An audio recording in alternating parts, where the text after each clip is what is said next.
Está en la línea de Primero Noticias Alejandro Paré, el secretario técnico del Consejo de Seguridad Nacional y vocero de la guerra contra el crimen organizado. Él nos había pedido derecho de réplica a propósito de la entrevista que hicimos a la bloguera española el viernes de la semana pasada, pero no puedo desaprovechar, y ahorita entramos a lo de Juárez, Alejandro Paré, para preguntar en torno al caso de Jorge Hank Ron.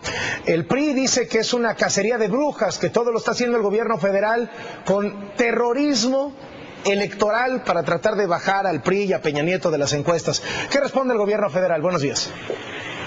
Buenos días, Carlos. Pues bueno, creo que corresponde al Ministerio Público hacer las investigaciones y proceder conforme a derecho. Las prácticas de uso político de la justicia no corresponden a la época actual, ni mucho menos al sentir del gobierno federal.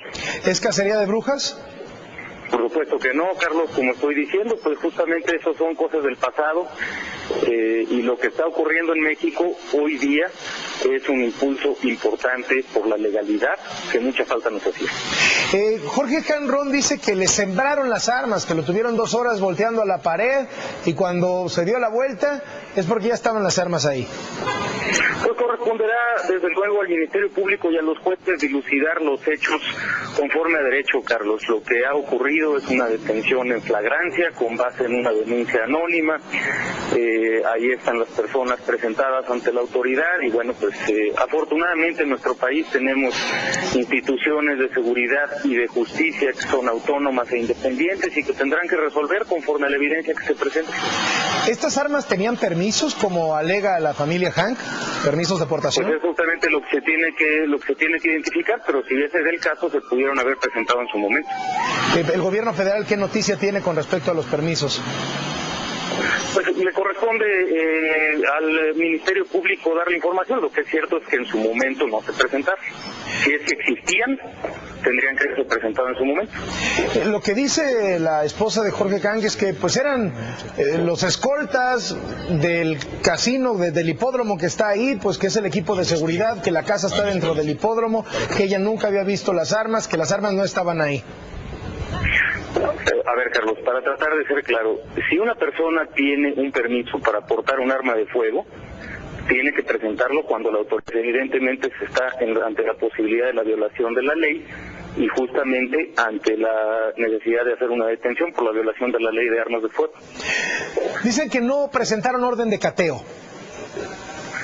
Precisamente porque lo que ocurrió fue un delito en flagrancia, es decir, hay una llamada anónima, ante esa llamada anónima se identifica personas que están portando armas ilegalmente porque no traen su permiso, y ante esa situación, pues bueno, se hace la investigación y se identifica que hay un sitio donde hay muchas armas más de 80, que no se presentan los permisos correspondientes. ¿Las armas estaban ahí dentro de la casa de Hank? Ya se informó justamente en dónde fueron las detenciones y con las personas detenidas se encontraron las armas. O sea, que estaban ahí adentro, pues, porque no estaban en el entorno, en los alrededores. Así es. Estaban dentro de la casa de Hank.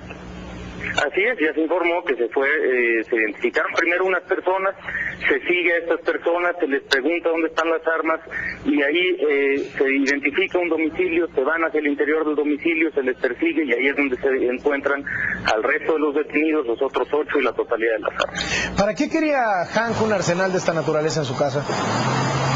Pues creo que le corresponde a otras personas responder eso. Hay mucha gente que ha dicho, qué raro, ¿no? O sea, que tenga un individuo de esta naturaleza pudiéndolo tener en otro lado, ¿cómo es que guardaba las armas en su propia casa? Pues eso es hasta automáticamente inculpatorio. Pues mira, Carlos, son las cosas que hay que dilucidar dentro de un proceso judicial. Yo creo que hay que ser cuidadosos con este aspecto.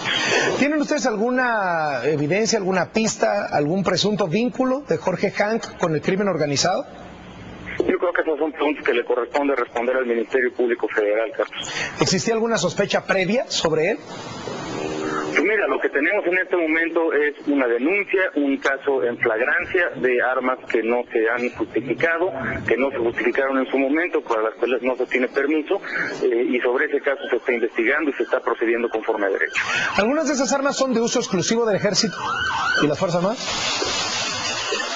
Perdón, Carlos, no te escuché. ¿Algunas de esas armas son de uso exclusivo del Ejército y las Fuerzas Armadas? Yo creo que eso le corresponde informarse justamente, esa es la violación específica que se está manifestando en la ley.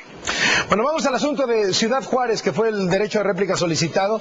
Me parece que lo fundamental que decía la periodista la semana pasada es que es mentira que los homicidios hayan bajado en Ciudad Juárez, como lo señala el gobierno federal. Me parece que ese fue como que el centro del asunto. ¿Qué es lo que contestan ustedes?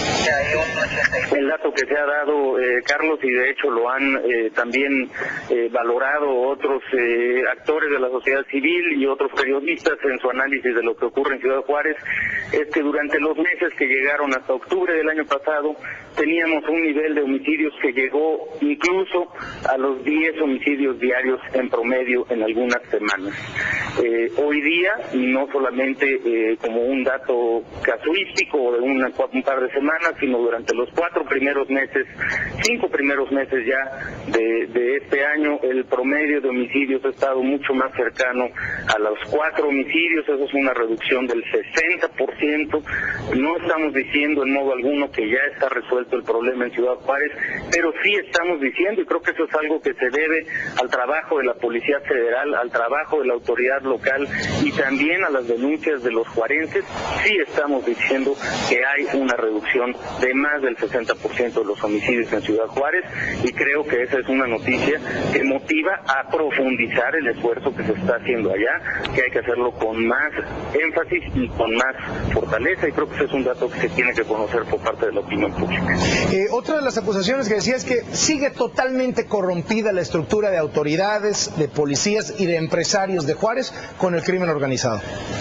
Pues mira, Carlos, por parte de la Policía Federal ha habido un proceso muy claro de depuración de la propia Policía Federal. Se está trabajando también con las autoridades locales para la depuración de sus propias policías. Yo te daría un dato adicional en el caso específico de Ciudad Juárez, no solamente todos los programas sociales, sino en concreto en el caso de secuestro, de 60 casos de secuestro que se han denunciado ante la Policía Federal, 59 han sido resueltos, se ha asegurado a 68 personas, se ha desarticulado a 10 bandas criminales, y por supuesto que el tema de la corrupción es un tema sobre el que se tiene que seguir avanzando para poder presentar a quienes son responsables de este delito ante la justicia. Muchísimas gracias, Alejandro Pare, vocero de Seguridad Nacional. Gracias y muy buenos días. Despuesito de la pausa, aquí en Primero Noticias, el nuevo sistema